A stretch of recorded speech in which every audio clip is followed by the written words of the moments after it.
Praise the Lord, hallelujah. கிறிஸ்துவுக்குள் பிரியமானவர்களே, இந்த அருமையான ஓய்வு நாளிலும் தேவ சமூகத்துக்கு வந்தவங்க ஒவ்வொருவரையும் இயேசுவின் இணையற்ற நாமத்தினாலே அன்பின் வாழ்த்துக்கள். இந்த நாளிலும் தேவன் நம்மை ஆசீர்வதிக்கும்படியாக கண்களை மூடி நாம் ஜெபிப்போம்.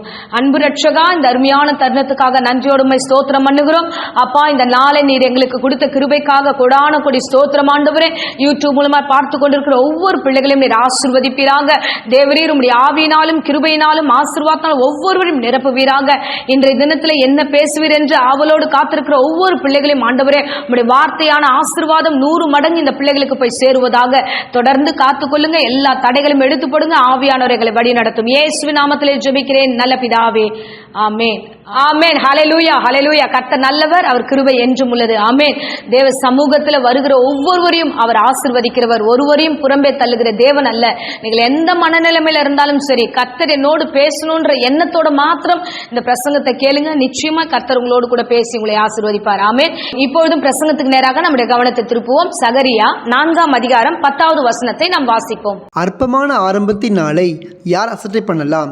பூமி எங்கும் சுற்றி பார்க்கிறவர்களாகிய கர்த்தருடைய 7 கண்களும் செருபாபேலின் கையில் இருக்கிற தூக்கு நூலை சந்தோஷமாய் பார்க்கிறது என்றார். ஆமென். ஹல்லேலூயா. கர்த்தர் நல்லவர். இந்த காலை வேளையிலும் உங்களோடு கூட பேசும்படியாக கர்த்தர் சொல்கிறார். அற்பமான ஆரம்பத்தின் நாளை யார் அசட்டை பண்ணலாம்? சோ இந்த நாட்களில நம் பலவீனத்தோடு காணப்படலாம், சோர்வோடு காணப்படலாம், சில விஷயங்கள் நடக்காதது போல காணப்படலாம். இந்த காலகட்டத்தை நாம நம்மளுடைய நிலைமைகளை குறித்து நாம யோசிக்கிறோமோ இல்லையோ, மற்றவர்கள் என்ன சொல்றாங்கன்னா, இவங்க கிட்ட ஆண்டவர் இல்ல, இவங்க இப்படிப்பட்ட ஒரு சூழ்நிலை இருக்கிறாங்க அப்படின்னு பலவிதமான யோசனைகளோடு கூட நம்மளை அற்பமா எண்ணுகிற மனுஷுக்கு முன்பதாக கர்த்தர் சொல்லுகிறார், இந்த அற்பமான நாளை குறித்து யார் அசட்டை பண்ண? ஏன்னா துவக்கம் கர்த்தருடையதா இருந்ததுன்னா அது அற்பமா இருக்காது. சோ அது ஒன்றும் இல்லாதது போல ஒரு காணப்படலாம், ஆனாலும் அதை கர்த்தர் நடத்த வல்லவராய் இருக்கிறார். ஆமென். ஹல்லேலூயா. செருபாபேலிடத்துல இந்த வார்த்தைகளை சொல்லுகிறார். இவர் ஆலயத்தை கட்டும்படியாக வந்திருக்கிற ஒரு மனிதர், அந்த ஆலயத்தினுடைய காரியங்கள் எல்லாம் கையில் எடுத்திருக்கிறாரு. இதை முடிக்க வேண்டும் என்ற ஒரு தீர்மானத்தோடு இந்த செருபாபேல் காத்திருக்கிறாரு. பல விதமான குழப்பத்தோடு, சில காரியங்களை பயத்தோடு கூட அவர் கடந்து போகும்பொழுது இந்த பலவீனமான வார்த்தைகள் அவருக்கு வருகிறது. இந்த காரியத்தை நம்ம எப்படி கட்ட முடியும், ஆலயத்தை எப்படி நம்ம அஸ்திபார போட முடியும், நம்மனால இந்த விஷயம் முடியுமா அப்படின்னு இந்த ஆரம்ப நாட்களில துவங்கும் பொழுதே அவருக்குள்ள ஒரு பெரிய குழப்பம் அங்கே வருகிறது. அல்லேலூயா. அருமையானவர்களே, இன்றைய தினத்துல கர்த்தர் என்ன பேசுகிறார்னா, உங்களுடைய காரியங்கள், உங்கள் கையில் இருக்கிற காரியங்களை அற்பமாய் நீங்கள் முதலாவது எண்ணாதீங்க. அது மாத்திரம் அல்ல, மற்றவர்களையும் என்ன விடக்கூடாது. ஏன் தெரியுமா? நம்மை உருவாக்குகிற, நம்மை நடத்துகிறவர் கர்த்தர் ஒருவரே. அவர் நம்மை நடத்துகிறார். அவர் நம்ம கையில ஒரு வேலையை கொடுத்திருக்கிறார். அவர் நம்ம கையில ஆலயத்தை கொடுத்திருக்கிறார். அவர் நம்முடைய கையில ஒரு வேலையை கொடுத்திருக்கிறார். அப்ப இந்த வேலையின் காரியம், நம்மளுடைய காரியம் எல்லாவற்றையும் அவர் கொடுத்தபடினால யார் அசட்டை பண்ண முடியும்? ஏனென்றால் கொடுத்தது கர்த்தர், கொடுத்தது தேவன். தேவனுக்கு தெரியும் இதை எப்படி உருவாக்க வேண்டும். பாருங்க, இந்த செருபாபேலின் கையில கொடுக்கப்பட்ட அந்த வேலையை கர்த்தருடைய கண்கள், வேத வசனத்துல நம்ம வாசிக்கிறோம், பூமி எங்கும் சுற்றி பார்க்கிறதான கர்த்தருடைய 7 கண்கள். அல்லேலூயா. 7 கண்களும் கர்த்தர் என்ன பண்ணுகிறார்? அவர் வந்து சுற்றி அந்த கையில இருக்கிற தூக்கு நூலை பார்க்கிறார். பாருங்க, இதை குறித்து இன்னொரு காரியத்தை நம்ம வாசிக்கிறோம். நம்ம சகரியா 3ஆம் அதிகாரம் 9வது வசனத்துல யோசுவா கிட்ட, அதாவது ஆசாரியாக இருக்கிற அந்த யோசுவா கிட்ட கர்த்தர் சொல்ற வார்த்தையை வாசிங்க. நான் யோசுவாவுக்கு முன்பாக வைத்த கல் இந்த ஒரே கல்லின் மேல் 7 கண்களும் வைக்கப்பட்டிருக்கிறது. ஆமென். ஹல்லேலூயா. இந்த ஒரு கல்லின் மீது 7 கண்கள் வைக்கப்பட்டிருக்கிறது. அப்படின்னா தேவன் ஒரு காரியத்தை கொடுத்து விட்டு அது அப்படியே சும்மா இருக்கிற தேவன் அல்ல. இங்க செருபாபேல் கையிலும் சொல்லுகிறார், யோசுவா கையிலும் சொல்லுகிறார், என் கண்கள் அதையே நோக்கி பார்த்து கொண்டிருக்கிறது. 7 கண்கள் அப்படின்னா பூரணமான ஆசீர்வாதத்தோட, பூரணமான வடிவோட, பூரணமான கிருபைகளோட உங்கள் பக்கமாகவே நான் இருக்கிறேன். உங்க கையில ஒரு வேலையை கொடுத்துட்டேன், உங்க கையில ஒரு காரியத்தை செய்யணும்னு விரும்பப்படுறேன், உங்க கையில நான் செய்ய வேண்டும் என்று விரும்புகிறேன். ஆகையால என் கண்கள் உங்களை சுற்றி தான் இருக்கிறது. அல்லேலூயா. உங்கள் வீட்டின் காரியம் எடுத்துக்கொள்ளுங்க, உங்களுடைய வேலையின் காரியம் எடுத்துக்கொள்ளுங்க. எப்படி ஆண்டவரே இதை நான் முடிப்பது? இது என் கையில நீங்க எப்படி கொடுத்திருக்கீங்க ஆண்டவரே, இதை நான் எப்படி முடிச்சுட்டு வெளியில வர்றது? எனக்கு பெரிய பிரச்சனையா தெரிகிறது அப்படின்னு பல குழப்பத்தின் மத்தியில் இருந்தீங்கன்னா நீங்க கவலைப்படாதீங்க. உங்க பலத்தினால ஒரு காரியத்தை முடிக்க முடியாது. உண்மையாகவே இந்த உலக யதார்த்தமான வாழ்க்கையில ஒன்றை சொல்லுகிறேன் பாருங்க, நம்மனால எந்த விஷயத்தையும் முடிக்க முடியாது. ஆனா கர்த்தருடைய ஆவியினாலே எல்லாவற்றையும் செய்ய நம்மளால முடியும். அதுதான் செருபாபேலுக்கு கர்த்தருடைய வார்த்தை சொல்லுகிறது. 6வது வசனத்துல நம்ம வாசிக்கிறோம், 4-6 சகரியால வாசிக்கிறோம். அப்பொழுது அவர், செருபாபேலுக்கு சொல்லப்படுகிற கர்த்தருடைய வார்த்தை என்னவென்றால், பலத்தினாலும் அல்ல பராக்கிரமத்தினாலும் அல்ல, என்னுடைய ஆவியினாலே ஆகும் என்று சேனைகளின் கர்த்தர் சொல்லுகிறார். ஆமென், ஹல்லேலூயா. சேனைகளின் கர்த்தர் என்ன சொல்லுகிறார்? அன்பு பிள்ளையே, என்னால தான் முடியும், அதை நீ புரிஞ்சுக்கோ. என்னுடைய காரியத்தினால, பலத்தினாலும் அல்ல பராக்கிரமத்தினாலும் அல்ல, என்னுடைய ஆவியினாலே ஆகும். சோ கர்த்தருடைய ஆவியினாலே எனக்கு கொடுக்கப்பட்ட வேலை முடியும். நான் கர்த்தருடைய ஆவியினாலே எனக்கு கொடுக்கப்பட்ட ஊழியத்தை முடிக்க முடியும். கர்த்தருடைய ஆவியினாலே எனக்கு கொடுக்கப்பட்ட வாழ்க்கை நேர்த்தியா நான் வாழ்வேன். எனக்கு கொடுக்கப்பட்ட காரியத்துல கர்த்தர் என் தொழிலை ஆசீர்வதிப்பார் என்று விசுவாசிங்க. ஆமென், ஹல்லேலூயா. இன்றைக்கு உங்க கையில கொடுத்ததுதான். அதை கர்த்தர் மேன்மைப்படுத்துவார். அதை கர்த்தர் மேன்மையா ஆசீர்வதிப்பார். பாருங்க, அந்த வசனத்துல தொடர்ச்சியா நம்ம வாசிக்கிறோம். 9வது வசனத்துல திரும்பவும் செருபாபேல் கிட்ட சொல்றாரு. ஏன்னா இன்னைக்கு நிறைய விஷயத்தை பார்க்கிறோம். உலக பிரகாரமான காரியங்களை பார்த்து சோர்ந்து போகிறோம்.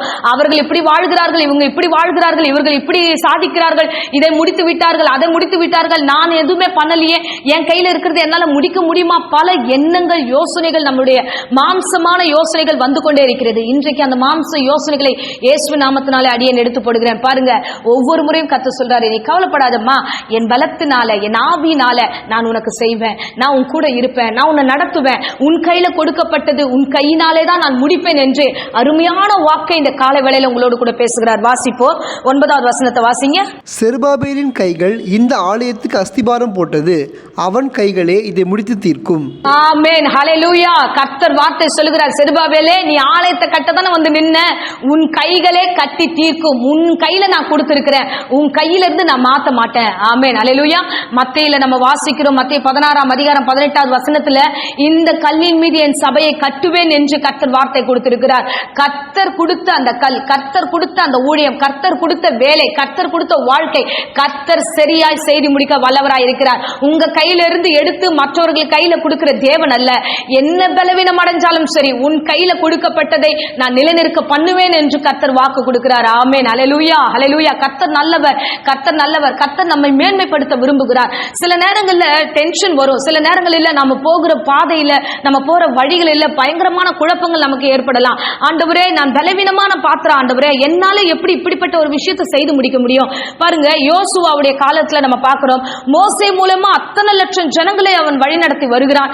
வழிநடத்தி வந்ததுமே மோசே மரித்து போகிறார், அடுத்து யோசுவா வருகிறார். யோசுவாவுக்கு இப்போ தனித்திருப்பது போல ஒரு பயம். ஆண்டவரே, இவ்வளவு ஜனங்களை எப்படி நான் வழிநடத்த முடியும்? என்னுடைய மனதுல பல எண்ணங்கள் வருகிறது, இதை நான் முடிக்க முடியுமா? இதை ஒரே ஆளா நான் இந்த காரியத்தை எப்படி நான் செய்ய முடியும்? நம்ம பயங்கரமா பயப்படுறான். பயப்படும் போதுதான் கர்த்தர் பேசுகிறார். நம்ம வாசிக்கிறோம், யோசுவா 3ஆம் அதிகாரம் 7வது வசனத்துல கர்த்தருடைய வார்த்தை சொல்லுகிறது. கர்த்தர் யோசுவாவை நோக்கி, நான் மோசேயோடு இருந்தது போல உன்னோடும் இருக்கிறேன் என்பதை இஸ்ரவேல் எல்லாரும் அறியும்படிக்கு இன்று அவர்கள் கண்களுக்கு முன்பாக உன்னை மேன்மைப்படுத்துவேன். ஆமென், ஹல்லேலூயா. இஸ்ரவேல் ஜனங்களுக்கு முன்பதாக உன்னை நான் மேன்மைப்படுத்துவேன். ஆமென். மோசேயோடு இருந்தது போல நான் உன் கூட இருப்பேன் என்று கர்த்தர் சொல்லுகிறார். நமக்கு என்ன பயம்னா, முன்னாடி இருந்தவங்க செஞ்சாங்க, முன்னாடி இருந்தவங்க பண்ணாங்க, மத்தவங்க பண்ணிக்கிட்டு இருக்காங்க, என் கையில இருக்கிறது இந்த காரியத்தை என்னால முடிக்க முடியுமா, இந்த விஷயத்தை முடிக்க முடியுமா என்ற பல கேள்வினாலேயே நாம நம்மளுடைய காரியங்களில் இடறுகிறோம். ஹல்லேலூயா. இன்னைக்கு கர்த்தர் என்ன சொல்லுகிறார்னா, உனக்கென்று வைக்கப்பட்ட ஆசீர்வாதம் உனக்கு தான். அந்த ஆசீர்வாதத்தை யாரையும் ஆண்டவர் மாற்ற விட மாட்டார். ஹல்லேலூயா. யோசுவா கையில கர்த்தர் வாக்கு கொடுத்துட்டாரு, நான் உன் கூடவே இருப்பேன், நான் உன்னை விட்டு விலகல, உன்னை கைவிடல, நீ தைரியமா இரு, நான் உன்னை மேன்மைப்படுத்துவேன். யார் முன்னாடி? நீ யார் முன்னாடி பயப்படுகிறியோ அவர்களுக்கு முன்பதாக உன்னை நான் மேன்மையாக வைப்பேன் என்று கர்த்தர் சொல்லுகிறார். ஆமென், ஹல்லேலூயா. அருமையானவர்களே, தேவ பிரசன்னத்துல வந்த ஒவ்வொருவருக்காக இந்த வேளையில நான் சொல்லுகிறேன், எதெல்லாம் குறித்து பயப்படுகிறீர்களோ, எங்கெல்லாம் வெட்கப்படுவோம் என்று யோசிக்கிறீர்களோ, இல்ல, என் கர்த்தர் உங்களை மேன்மையாய் வைப்பார். ஹல்லேலூயா. அநேக ஜனங்களுக்கு முன்பதாக உங்களை சாட்சியாய் நடத்துவார், உங்களை மேன்மையாய் வைப்பார். எதை குறிச்சும் பயப்படாதீங்க. இவ்விதமாய் அந்த வார்த்தைகளை பெற்றுக்கொண்ட யோசுவா இந்த வேளையில அத்தனை ஜனங்களையும், லட்சக்கணக்கான ஜனங்களையும் நேர்த்தியாய் அவர் வழி நடத்தினார் என்று வேதம் சொல்லுகிறது. அவருடைய நாட்களில சமாதானத்தை கர்த்தர் அதிகமாய் கட்டளையிட்டார் என்று வேதம் சொல்லுகிறது. சோ உங்களுடைய வாழ்க்கையில கர்த்தர் பெரிய காரியங்களை செய்ய காத்திருக்கிறார். ஆமென், ஹல்லேலூயா.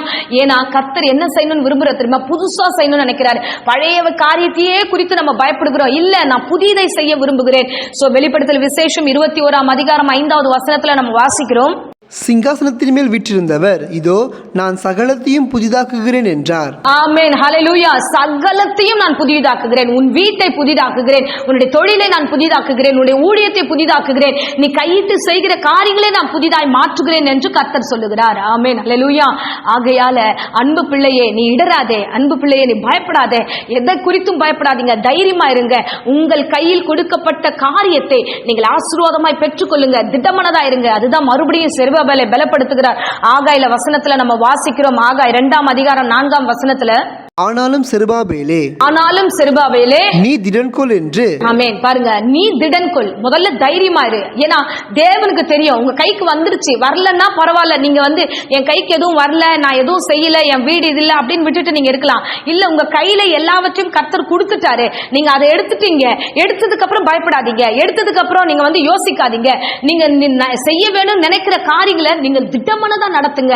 ஏன் பயப்படுகிறீர்கள்? ஏன் பயப்படுகிறீர்கள்? எல்லா காரியத்திலும் கர்த்தர் திடத்தை கட்டளையிடுவார். ஆமென். திடமனதா இருங்க. அதுதான் இந்த மாத வாக்குத்தத்திலே நம்ம பார்த்தோம்.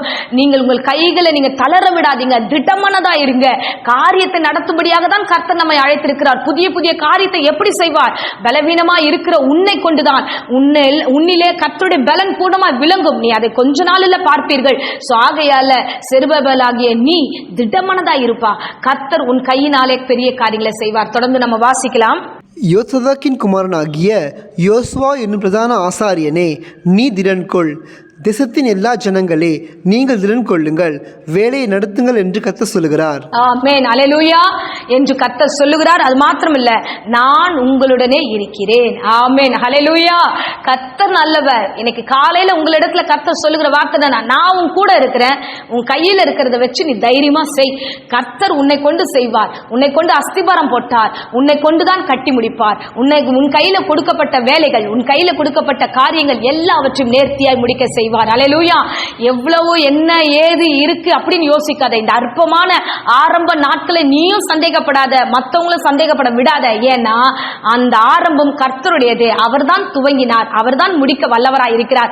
அவர் முடித்து உங்களை வழி நடத்துவார். கடைசியா சொல்லி அனுப்புற வார்த்தை, செருபாபேலே, நான் உன் கூட இருக்கிறேன். அன்பு மகனே, நான் உன் கூட இருக்கிறேன். அன்பு பிள்ளையே, உன்னோடு இருந்து நான் காரியத்தை நடத்துவேன். வேலையை நடத்து. கர்த்தர் உன் கூட இருந்து பெரிய காரியங்களை செய்வார். இப்பொழுதும் அடியேன் உங்களுக்காக ஜெபிக்கிறேன். இருந்த இடங்களை கண்களை மூடி நாம் ஜெபிப்போம்.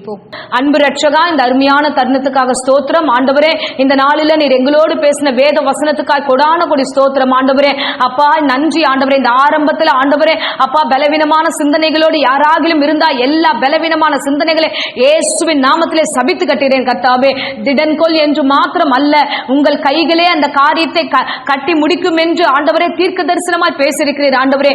யாரெல்லாம் எந்த பலவீனத்தோடு இந்த காலை வேளையில் இந்த பிரசங்கத்தை கேட்டார்களோ எல்லோருக்குள்ளாக ஆண்டவரே அப்பா நம்பிக்கையுள்ள வார்த்தை நீர் வைத்ததுக்காக ஸ்தோத்திரம் ஆண்டவரே. எந்த வேலையானாலும் கர்த்தாவே அவர்களை கொண்டு முடிக்க போகிறேன் என்று வாக்கு கொடுத்தீர். அதன்படியே செய்வீராக. தேவையற்ற டிஸ்டர்பன்ஸை கொடுக்கிற பிசாசை இயேசுவின் நாமத்தினால் அடியேன் சபித்து கட்டுகிறேன். பரிசுத்த ஆவியானவர் தொடர்ந்து காத்துக்கொள்ளும். குடும்பங்களை வேலையடைங்க ஆண்டவரே அப்பா. பிள்ளைகளுக்குள்ள இருக்கிற ஆவிக்குரிய வாழ்க்கை ஸ்திரப்படுத்துங்க. அஸ்திபாரத்தை ஆண்டவரே இந்த பிள்ளைகள் ஆண்டவரே உறுதியோடு போட கிருபை தருவீராக. ஒவ்வொருவரையும் ஆசீர்வதிப்பீராக அப்பா. இந்த நாளிலும் கர்த்தாவே அப்பா உமக்கு நன்றி. வியாதியோடு பலவீனத்தோடு யாராகிலும் இருந்தா எல்லா வியாதி பலவீனம் நீங்கி பூர்ண சுகம் அடையட்டும். இந்த ஓய்வு நாளில் கேட்ட வார்த்தையின்படி ஆசீர்வாதத்தை பெற்றுக்கொள்ளட்டும். தொடர்ந்து காத்துக்கொள்ளும், வழி நடத்தும். ஆசீர்வதியும். இயேசுவின் நாமத்திலே ஜெபிக்கிறோம் நல்ல பிதாவே. ஆமென், ஆமென். Praise the Lord. God bless you.